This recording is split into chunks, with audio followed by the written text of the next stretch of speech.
اپنی ماؤں کی قدر تمہیں پونڈ نہیں سکھائیں گے، تمہیں میرا نبی سکھائے گا، تمہیں میرا نبی سکھائے گا۔ باپ کی قیمت تمہیں تمہارا نبی سکھائے گا۔ آپ نے فرمایا باپ تمہارا جنت کا سب سے بڑا دروازہ ہے، اسے راضی کرو گے تو وہ دروازہ تمہارے لیے کھلے گا، اور اگر اسے راضی کیے بغیر مر گئے تو وہ دروازہ تم پہ کبھی بھی نہیں کھل سکے گا۔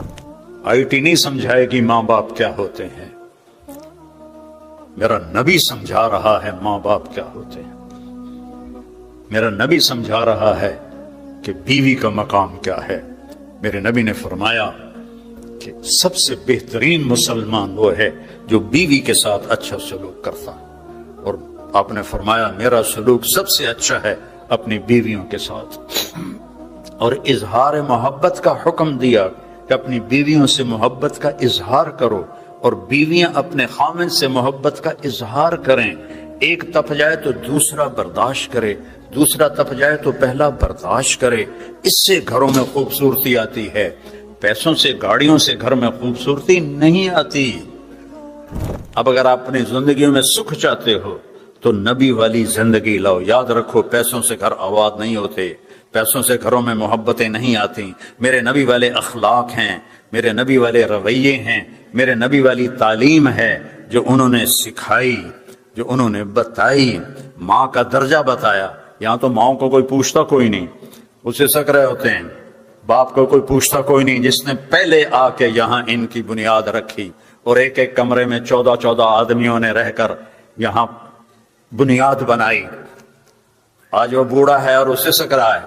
میرے نبی نے فرمایا کاش میری ماں زندہ ہوتی۔ سنو سارے غور سے، مائیں بھی بیٹھی ہیں، بیٹے بھی بیٹھے ہیں، بیٹیاں بھی بیٹھی ہیں، کاش میری ماں زندہ ہوتی اور میں عشاء کی نماز کے مصلی پہ کھڑا ہوتا۔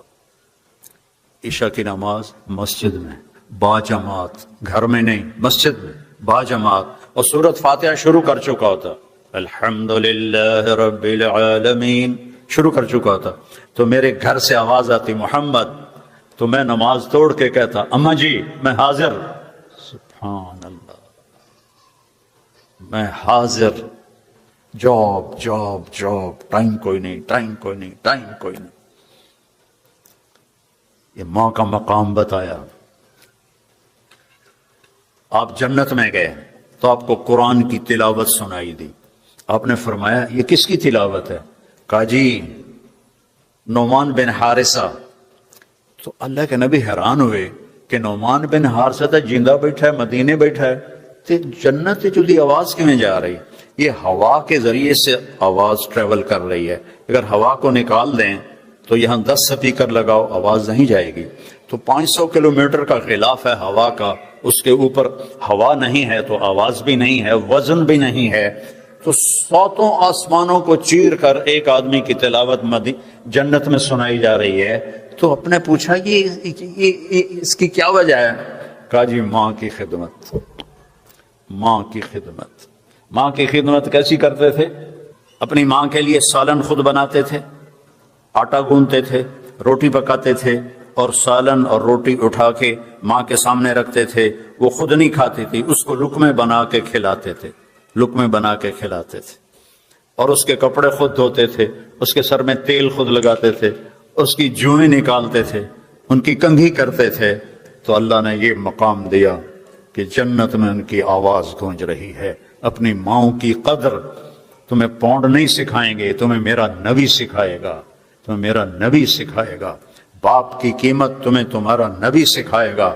آپ نے فرمایا باپ تمہارا جنت کا سب سے بڑا دروازہ ہے، اسے راضی کرو گے تو وہ دروازہ تمہارے لیے کھلے گا، اور اگر اسے راضی کیے بغیر مر گئے تو وہ دروازہ تم پہ کبھی بھی نہیں کھل سکے گا۔ ایک صحابی آیا یا رسول اللہ میرا باپ جو میں کماتا ہوں اس کو بھی خرچ کر دیتا ہے، جو بیٹا الگ کمائے تو وہ باپ کو اجازت نہیں ہے۔ تو آپ نے کہا بلاؤ اس کو۔ جب اسے پتا چلا کہ میرے بیٹے نے میری شکایت کی ہے، تو عرب شاعر لوگ تھے، اس نے دل ہی دل میں کچھ شعر کہے بیٹے کے گلے میں۔ تو جب وہ مسجد میں آیا تو جبریل آ گئے کہ یا رسول اللہ، اللہ فرما رہے ہیں اس کا آپ کیس بعد میں سنیں، اس سے کہیں پہلے وہ شعر سنائے جو زبان سے نکلے نہیں، کانوں نے سنے نہیں، عرشوں پہ اللہ نے سن لیے ہیں۔ تو آپ نے جب اس سے پوچھا، کہنے لگا اشہد انک رسول اللہ، یا رسول اللہ میں گواہی دیتا ہوں آپ اللہ کے رسول ہیں۔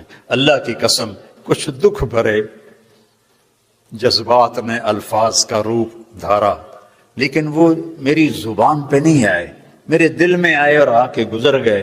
آپ کے رب نے وہ بھی سن لی۔ تو آپ نے کہا، اب اللہ کہتا ہے پہلے وہ سنا پھر تیرا کیس سنوں گا۔ تو انہوں نے کہا جی میں نے کہا تھا غزوتک مولودا ومنتک یافیا تعل بما اجنی علیک وتنہل واذا ضاقتک بالسقم لم ابد لسقمک الا ساہرا اتململ کأنی انا المتروک دونک بالذی ترکت به دونی فعینی تحمل تخاف الرضا نفسی علیک وانہا لتعلم ان الموت وقت مؤجل فلما بلغت السن والغاية التي إليها مدى ما فيك أؤمل جعلت جزائي غلظة وفظاظة كأنك أنت المنعم المتفضل فليتك إن لم تروا حق أبوتي فعلت كما الجار المجابر يفعل فأوليتني حق الجوار ولم تكن علي بمال دون مالك تبخل۔ بیٹا جب تو پیدا ہوا تو میں نے اپنے لیے جینا چھوڑ دیا۔ ہر باپ یہی کرتا ہے، بیٹا جب تو پیدا ہوا تو میں نے اپنے لیے جینا چھوڑ دیا، جو کمایا تیرے لیے، جو بنایا تیرے لیے، پہلے تجھے کھلایا پھر خود کھایا، پہلے تجھے پلایا پھر خود پیا۔ جب تو بیمار ہو جاتا تھا تو ساری رات تیرے سرانے ہم دونوں ماں باپ تیرا پہرا دیتے تھے، اور ہر لمحے ہمیں ڈر لگتا تھا کہیں مر نہ جائے، کہیں مر نہ جائے، حالانکہ موت کا وقت تو مقرر ہے۔ پھر ایسا ہوا کہ عمر گزرتی گئی، میں بوڑھا ہوتا گیا، تو جوان ہوتا گیا، تیرا تنا سیدھا ہو گیا، میرا تنا جھک گیا، میرے ہاتھ میں لاٹھی آ گئی، تیرے پاؤں میں طاقت آ گئی، اور میرے سوچوں میں یہ بات آئی جیسے میں بچپن میں اس کو انگلی پکڑ کے چلاتا تھا، کبھی کندھوں پہ بٹھاتا تھا۔ پوچھو جو یہاں قبروں میں پڑے ہوئے ہیں تمہارے ماں باپ کہ انہوں نے کتنے دھکے کھائے یہاں، میں تو 82 سے آ رہا ہوں، 42 سال ہو گئے ان ملکوں میں آتے ہوئے، کیسے کیسے انہوں نے مشقتیں برداشت کی اور تمہارے لیے راستے ہموار کیے۔ اور لیکن ایک دم میں نے کیا دیکھا کہ تیری آنکھیں ماتھے پر چلی گئیں، اور تو مجھے ایسے دیکھتا تھا جیسے میں تیرا نوکر ہوں اور تو میرا مالک ہے۔ میں نے اپنی ساری زندگی کے تصور کو جھٹلا دیا کہ ہاں واقعی میں اس کا نوکر ہوں، یہ میرا مالک۔ اگر میں باپ ہوتا تو میرے ساتھ یہ تو نہ کرتا، تو میرا حال ہی پوچھ لیتا، لیکن تو نے تو میرا حال پوچھنا بھی چھوڑ دیا۔ بہت دکھ بھرا ترجمہ ہے، میں کر نہیں سکتا، مجھے خود رونا آ رہا ہے، جذبات پہ قابو نہیں ہے۔ تو میرے نبی کی روتے روتے داڑھی آنسوں سے تر ہو کے یہ کرتا بھی بھیگ گیا، آپ اتنا روئے کہ آپ کی داڑھی اور آنسو ایسے کرتا بھیگ گیا۔ جب وہ خاموش ہوا تو آپ نے اس کے گریبان کو پکڑا، کہا اٹھ اور دفع ہو جا اور میری نظروں سے دور ہو جا، انت و مالک لابیک، تو اور تیرا سب کچھ تیرے باپ کا ہے۔ آئی ٹی نہیں سمجھائے گی ماں باپ کیا ہوتے ہیں، میرا نبی سمجھا رہا ہے ماں باپ کیا ہوتے ہیں، میرا نبی سمجھا رہا ہے کہ بیوی کا مقام کیا ہے۔ میرے نبی نے فرمایا کہ سب سے بہترین مسلمان وہ ہے جو بیوی کے ساتھ اچھا سلوک کرتا، اور آپ نے فرمایا میرا سلوک سب سے اچھا ہے اپنی بیویوں کے ساتھ، اور اظہار محبت کا حکم دیا کہ اپنی بیویوں سے محبت کا اظہار کرو، اور بیویاں اپنے خامن سے محبت کا اظہار کریں۔ ایک تپ جائے تو دوسرا برداشت کرے، دوسرا تپ جائے تو پہلا برداشت کرے، اس سے گھروں میں خوبصورتی آتی ہے۔ پیسوں سے گاڑیوں سے گھر میں خوبصورتی نہیں آتی۔ آپ نے حضرت عائشہ چھوٹی عمر کے تھیں، ان کو آٹا گوندھ کے دیتے تھے اور لقمے بنا کر ان کو کھلاتے تھے، لقمے بنا کر ان کو کھلاتے تھے، اور حضرت عائشہ سے فرمایا عائشہ انہو لیہون علی الموت ان اریتک زوجتی فی الجنہ، عائشہ مجھے جب سے پتا چلا ہے تو جنت میں میری بیوی ہے، مجھے تو موت ہی اچھی لگنے لگ گئی۔ حالانکہ یہ اللہ کی قسم دلداری کے لیے تھا. جس نے اللہ کو دیکھ لیا ہو اس کے لیے عورت کی کیا حیثیت ہے. ہمیں سکھانے کے لیے تھا کہ ایک نازک رشتہ ہوتا ہے. سارے رشتوں میں سب سے اہم رشتہ خاوند اور بیوی کا ہے. پورے قرآن میں اتنی آیات کسی رشتے کے لیے نہیں، نہ ماں کے لیے، نہ باپ کے لیے، نہ بہنوں کے لیے، نہ بھائیوں کے لیے، نہ بیٹوں کے لیے، جتنی آیات خاوند اور بیوی کے لیے اللہ نے اتاری ہیں، چونکہ باقی رشتے ٹوٹتے نہیں اور یہ رشتہ ایک بول پہ بنتا ہے اور ایک بول پہ ٹوٹ جاتا ہے.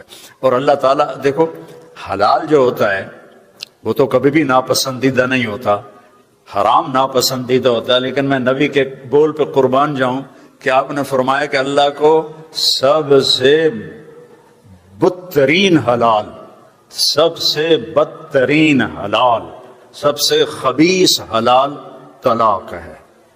سب سے خبیث سب سے خبیث جو حلال ہے وہ طلاق ہے. آپ نے کہا علی بے وجہ طلاق نہ دینا. جب بے وجہ طلاق دی جاتی ہے تو اللہ کا عرش کانپ اٹھتا ہے. چلو بھائی کہہ رہے ہیں وقت پورا ہو چکا ہے. وقت تو یار موت پہ پورا ہوتا ہے، پہلے کہاں پورا ہوتا ہے. اللہ تیرا بھلا کرے، غلطہ صحیح کر. پھر آپ یہاں بہت مصروف ہیں، بیوی بھی جاب، خاوند بھی جاب، اور کوئی ملاقات نہیں، کوئی بیٹھنا نہیں، تو آپ کی اولاد آپ کے ہاتھوں سے نکل جائے گی. اولاد آپ کا سب سے قیمتی سرمایہ ہے. اب ڈبل جاب کر رہے ہیں، نہ کرو، سنگل جاب کرو، اپنے خرچے گھٹا لو، اپنا گھر چھوٹا کر لو، لیکن ڈبل جاب نہ کرو. مرنا بھی ہے، آگے بھی جانا ہے. وہ سب سے بڑی دولت اولاد ہے. اس اولاد کو وقت نہ دینا یہ آپ کا بہت بڑا ظلم ہے. تو اپنی اولاد کے لیے ٹائم نکالو. اور جب گھر میں ہو تو موبائل آف کر دیا کرو. گھر میں ہو تو موبائل آف کر دیا کرو. آپس میں بچے بیوی بیٹھو. میں یہ نہیں کہتا ہوں کہ ان کو تقریریں سناؤ اور نصیحتیں نہیں، پیار محبت کی باتیں کرو تاکہ آپ کا اولاد میں ایک محبت کا رشتہ قائم ہو جائے. اور اس میں موبائل خبیث نہ چلے، چونکہ یہ بڑا کتا ہے. یہ جب ذرا سی ٹن ہوتی ہے نا اور بیوی خاوند کی بات سن رہی ہوتی ہے، وہ ٹن وہ کہتا سوری میں ذرا کال لے لوں.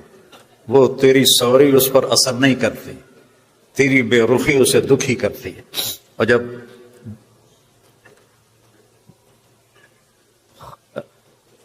خامد بات کر رہا ہو اور بیوی سن رہی ہو اور ٹن سوری میرے پیارے میں ذرا کال لے لوں، پھٹے منہ، یعنی کال پہ پھٹے منہ، تم پہ نہیں. تمہارے اندر درار پڑ جائے گی. تمہارا بچہ آتا ہے، تم ڈرامہ دیکھ رہی ہو، تم سے بات کرتا ہے، تم کہتے ہو ہاں کہو کیا کہتے ہو، نظر ادھر ہے، ہاں کیا کہتے ہو. اللہ کی قسم آپ نے اولاد کو الٹی چھری سے ذبح کر دیا. فارغ ہو جاؤ بچوں کے لیے. تمہاری مجبوریاں ہیں کہ عورتیں بھی جاب کرتے ہو، نہ اصل ہے کہ تم اپنے بچوں کی تربیت کرو، انہیں پروان چڑھاؤ، ایک اچھا انسان بناؤ، ایک اچھا مسلمان بناؤ. خامد کے ذمہ ہے کہ بیوی کو ایسا ذلیل نہ کرے. چونکہ ہم کسی کی بیٹی کو لے کر آتے ہیں، قربانی لڑکی دیتی ہے کہ ماں باپ بہن بھائی رشتے سب چھوڑ کے وہ اپنے خامد کے گھر آ جاتی ہے، پھر ان کے رحم و کرم پر ہوتی ہے. تو اس سے اچھا سلوک کرو. اور بیٹیوں سے کہتا ہوں کہ جب تم اس دوسرے کے گھر گئی ہو تو اس کے ماں باپ کو اپنے ماں باپ بنا لو. یہ ان رویوں سے زندگی خوبصورت بنے گی. آپ لندن رہنے سے زندگی خوبصورت نہیں بنا سکتے. دنیا کے کسی سوئٹزرلینڈ میں بھی جا کے زندگی خوبصورت نہیں بنا سکتے. زندگی کی خوبصورت میرے نبی کا طریقہ ہے، میرے نبی کا طریقہ ہے، میرے نبی کا طریقہ ہے. اس کو اپناؤ بھائیو. اب میں 1 گھنٹے کی بعد میں انہوں نے مجھے پٹھی گال بھی سنا تھی، ٹائم پورا ہو گیا میرا، تو میں آپ کو 1 گھنٹے میں نبی کی زندگی کیا سمجھاؤں. جس کی تعریفیں اللہ کرے، جس کی تعریف اللہ کرے. لا اقسم بہذا البلد وانت حل بہذا البلد.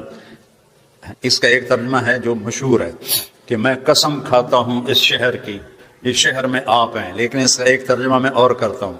لا اقسم قسم کھائی جاتی ہے چیز کی طاقت بڑھانے کے لیے. ویلیو بڑھانے کے لیے۔ اللہ کہہ رہا لا اقسم بہذا البلد، میرے محبوب جس شہر میں آپ ہوں وہاں مجھے قسم اٹھانے کی ضرورت ہی نہیں، آپ کا اپنا وجود ہی وہاں سب کچھ ہے، وہاں مجھے قسم اٹھانے کی ضرورت نہیں۔ قرآن پڑھو، اپنے نبی کی زندگی پڑھو، اپنے بچوں کے لیے ٹائم نکالو، اپنی ذات کے لیے ٹائم نکالو، ڈبل جابیں چھوڑ دو، خرچے نیچے لے آؤ، گھر چھوٹے لے آؤ، ہر چیز ادھار، ہر چیز ادھار، اپنے آپ کو اس سے بچاؤ تاکہ آپ کو اپنے لیے وقت ملے، بچوں کے لیے وقت ملے، ماں باپ کے لیے وقت ملے، بہن بھائیوں کے لیے وقت ملے۔ اس کا نام زندگی ہے۔ یہ زندگی تھوڑا ہی ہے job job job job job, بھاگے جا رہے ہیں بھاگے جا رہے ہیں بھاگے جا رہے ہیں۔ اللہ مجھے عمل کی توفیق دے، کوئی بات ایسی ہو گئی ہو تو مجھے اللہ کے لیے معاف فرمائے۔ السلام علیکم ورحمۃ اللہ وبرکاتہ۔